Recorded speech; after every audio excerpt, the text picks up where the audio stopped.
Hello दोस्तों, मैं बबलू कुमार स्वागत करता हूं आपके अपने चैनल पेरेंट्स क्लासेस पर। आज हम लेकर आए हैं टोक्यो ओलंपिक 2020-21 करंट का एक टॉपिक है, छोटा सा टॉपिक है दोस्तों। तो आइए हम शुरू करते हैं। थ्योरी बेस्ड होगा दोस्तों, सभी इंपॉर्टेंट क्वेश्चन हम लेकर आए हैं। टोक्यो ओलंपिक 2020-21 दोस्तों, इसे होना था 2020 में, पर कोविड-19 का ग्रहण लग गया, इसलिए इसे संपन्न कराया 2021 में। अगर हम संस्करण की बात करें तो वो है 32। ग्रीष्मकालीन ओलंपिक आयोजन स्थल की अगर हम बात करें तो वो है जापान की राजधानी टोक्यो में, अर्थात इसे जापान की कैपिटल टोक्यो में संपन्न कराया गया। और आयोजन डेट की अगर हम बात करें तो 23 जून से 8 अगस्त 2021 तक चला था। अगर शुभंकर अर्थात मास्कट की अगर हम बात करें तो वो है मिराई तोवा।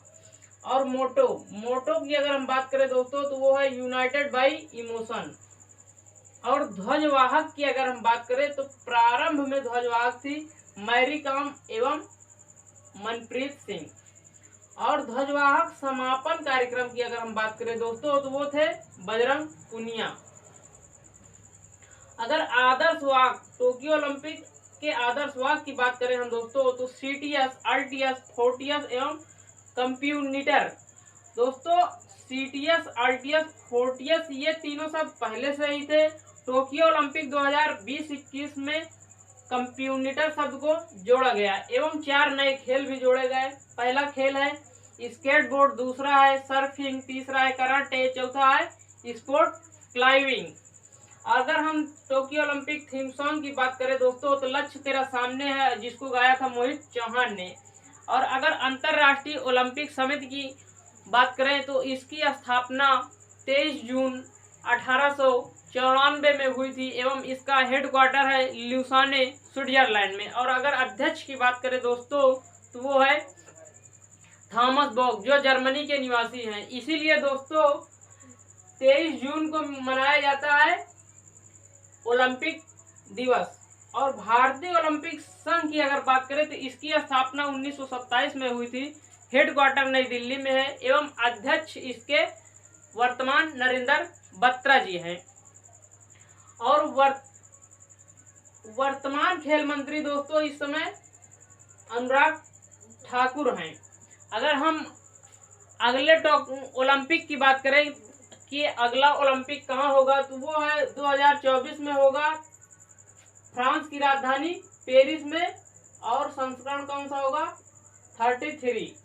और अगर हम बात करें 34 की अर्थात 34वां संस्करण कब और कहाँ होगा तो वो होगा 2028 में लॉस एंजल्स अमेरिका में, अर्थात यूएसए में।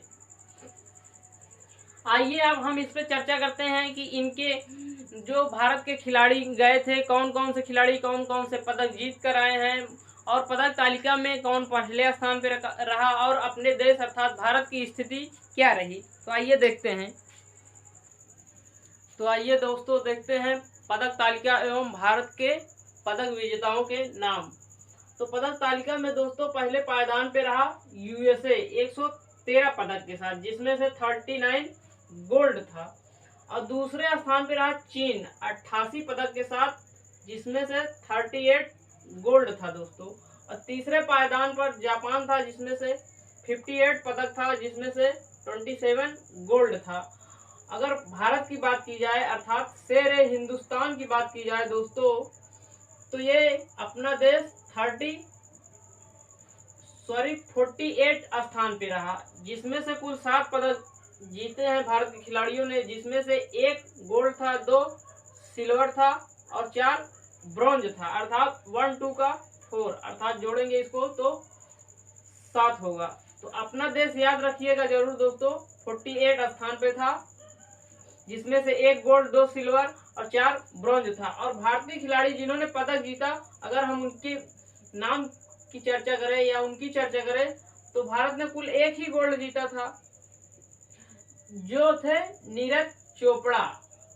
इनका संबंध है दोस्तों भाला फेंक, अर्थात इसको अंग्रेजी में कहते हैं जेवेलियन थ्रो। इन्होंने 87.58 अर्थात 87.58 मीटर भाला फेंक कर 121 वर्षों में एथलेटिक्स में भारत को पहला स्वर्ण पदक दिलाया, अर्थात पहला गोल्ड पदक दिलाया। और 2018 में इन्हें अर्जुन पुरस्कार दिया गया था और इन्हें गोल्डन बॉय भी कहते हैं दोस्तों। गोल्डन बॉय इसलिए कहते हैं कि ये एशियन गेम और कॉमनवेल्थ गेम और भी 2-3 गेमों में ये हर बार गोल्ड पर ही कब्जा जमाए और ये इंडियन आर्मी में नायब सूबेदार के पद पर कार्यरत हैं दोस्तों। और इनकी अगर हम बात करें दोस्तों राज्य की कि ये किस राज्य से संबंधित हैं या किस राज्य से बिलोंग करते हैं, तो हरियाणा। और अगर इनके गृह जनपद की बात करें दोस्तों तो वो है पानीपत। तो अगर इनसे जो भी रिलेटेड क्वेश्चन बनेगा वो ज्यादातर यही पूछा जाएगा कि इनका रिकॉर्ड कितना रहा, तो 87.58 था। और अगर इनके गृह जनपद को अगर पूछा जाएगा ज्यादातर तो यही पूछा जाएगा पानीपत। यही 2 क्वेश्चन इनसे ज्यादातर पूछ सकता है दोस्तों, या तो फिर इनका उपनाम पूछ सकता है गोल्डन बॉय। तो आइए अब हम चर्चा करते हैं सिल्वर और ब्रॉन्ज पदक विजेताओं की।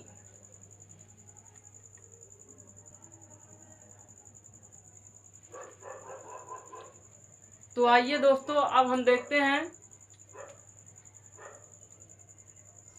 सिल्वर पदक अर्थात रजत पदक की हम बात करें दोस्तों तो ये 2 खिलाड़ियों ने जीता है। पहला है मीराबाई चानू, इनका संबंध है मणिपुर, अर्थात ये वेट लिफ्टर हैं, भारोत्तोलन है और ये 49 किलोग्राम भार वर्ग से संबंध रखती हैं और टोक्यो ओलंपिक में पदक जीतने वाली फर्स्ट भारतीय खिलाड़ी हैं। और ये 202 किलो का वजन उठाकर इस पदक पर कब्जा किया। और 2018 में दोस्तों इन्हें खेल रत्न पुरस्कार दिया गया था।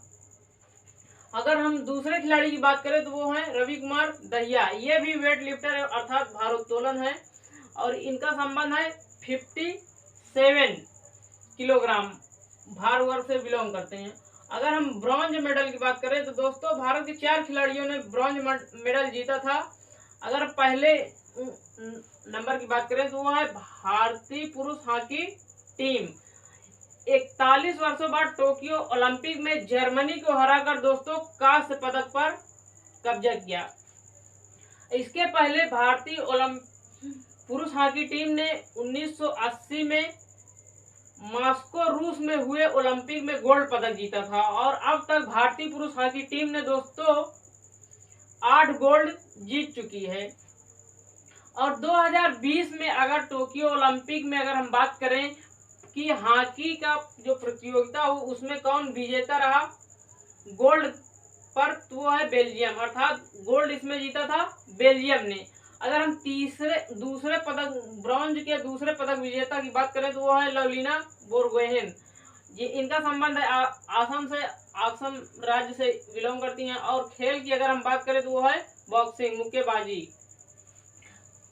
इनका जो भार वर्ग है वो है 69 किलोग्राम भार वर्ग से संबंध रखती हैं दोस्तों। और 2020 में इन्हें अर्जुन पुरस्कार दिया गया था। अगर हम तीसरे ब्रॉन्ज पदक विजेता की बात करें तो वो है पीवी सिंधु, तेलंगाना की हैं और बैडमिंटन से इनका संबंध है। तेलंगाना की स्थापना हुई थी दोस्तों 2 जून 2014 को दोस्तों।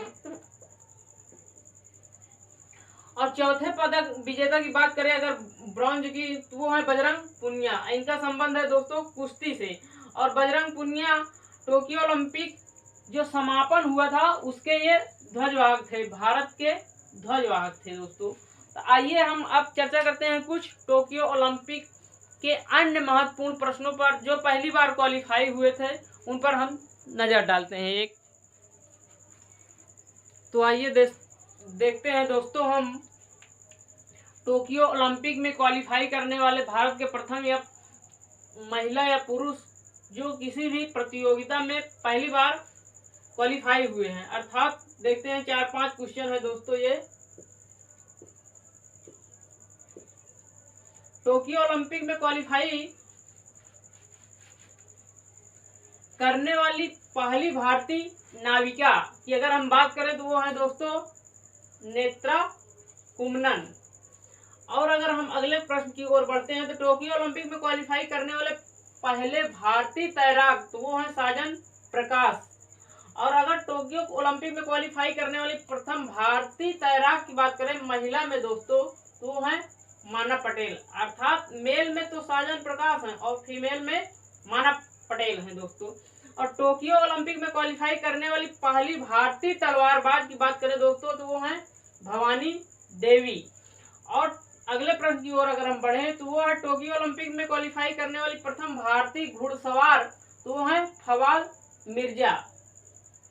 और दोस्तों भारत की पहली ओलंपिक में पदक कोई भी पदक जीती हो तो वो है कर्णम मल्लेश्वरी। ये कांस्य पदक जीती थी दोस्तों,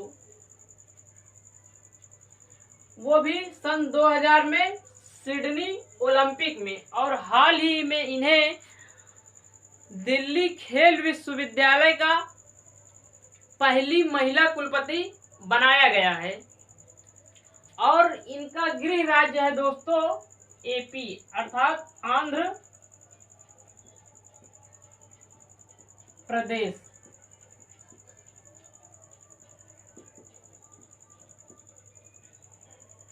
ये आंध्र प्रदेश से बिलोंग करती हैं।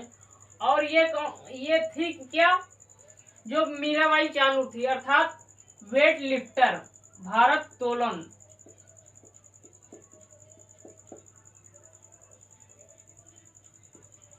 अर्थात वेट लिफ्टर अर्थात भारोत्तोलन थी दोस्तों। तो इसको भी याद रखिएगा क्योंकि ये अगर आप लोग ध्यान दिए हो तो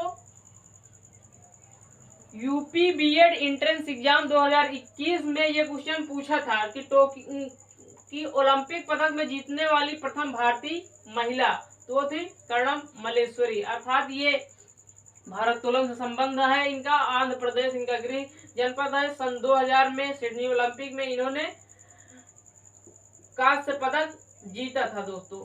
तो प्रथम से रिलेटेड अक्सर क्वेश्चन एग्जाम में वनडे एग्जाम में पूछा ही जाता रहता है दोस्तों। ये रहा टोक्यो ओलंपिक से संबंधित कुछ theory based A to Z सभी प्रश्न थ्योरी बेस्ड दोस्तों।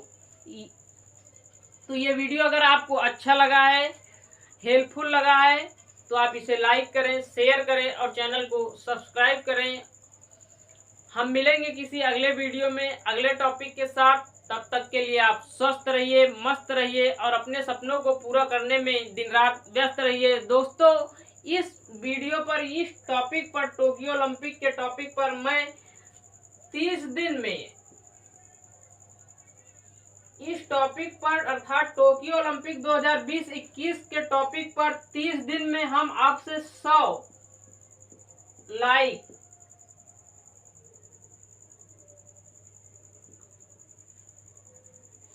का गोल सेट करते हैं। देखते हैं ये कितने दिन में पूरा हो पाता है साथियों,